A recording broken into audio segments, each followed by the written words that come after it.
Have you ever asked yourself, what would my life look like if I actually chose me? Not in a selfish way, but in a way that honors who you are, in the way that says, I am enough as I am. My needs matter. My truth deserves to be heard. Maybe you've spent years being the caretaker, the peacekeeper, the one who puts everyone else first. You've smiled when you wanted to cry, said yes when your whole body was begging you to say no. And now, you're tired of betraying yourself just to belong. Carl Jung once said, the privilege of a lifetime is to become who you truly are. But that privilege doesn't come easy. It asks something bold of you. It asks you to choose yourself, even when it means letting go of people, identities, and beliefs that no longer fit. So, I want to ask you this, from one soul to another. When was the last time you truly chose yourself over others' expectations? And more importantly, what would happen if you did? Most of us didn't learn how to choose ourselves. We learned how to fit in, how to keep the peace, how to earn love by being useful, quiet, agreeable, small. And over time, we started to believe that our worth was tied to how well we served others. But here's the painful truth. Every time you say yes to someone while saying no to yourself, a little part of you goes missing. That missing piece doesn't disappear. It becomes part of your shadow. Carl Jung described the shadow as the unconscious part of ourselves that holds what we've rejected, denied, or hidden. It's not evil. It's not bad. It's simply the parts of you felt you had to hide in order to be loved. Your anger, your desires, your boundaries, even your brilliance. So when you feel that tension in your chest after agreeing to something you didn't want, when you feel resentment build like a storm behind your smile, that's not weakness. That's your shadow trying to speak. It's asking you, what part of you are you abandoning right now just to be accepted? Jung believed that the only path to true freedom is to integrate the shadow, to look at it, listen to it, and welcome it back into your awareness.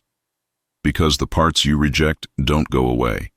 They show up in your relationships, in your triggers, in the way you silently punish yourself for not being enough. But imagine this. What if you could meet those parts of yourself with compassion? What if your fear of speaking up was actually a younger you, just asking to feel safe? What if your jealousy wasn't shameful, but a clue to what your soul deeply desires? To choose yourself means to befriend these shadows, to stop saying, I'll love myself when I'm perfect, and start saying, I'll love myself now as I am. Because only when you reclaim those lost pieces can you become whole. There comes a moment, a quiet but powerful moment, when you look at your reflection and whisper, no more. No more self-abandonment. No more chasing people who don't see you. No more shrinking to make others comfortable. This is the turning point. It may come after a heartbreak, a betrayal, a deep silence in your soul that finally gets too loud to ignore. It doesn't always look dramatic.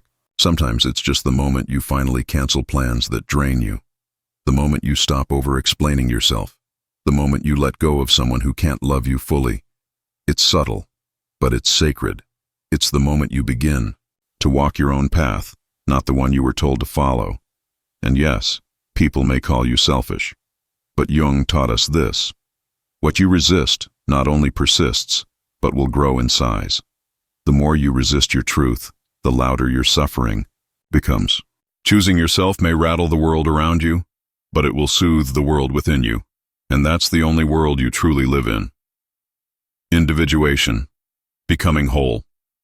Jung's concept of individuation is not about becoming someone new. It's about becoming you. The real you.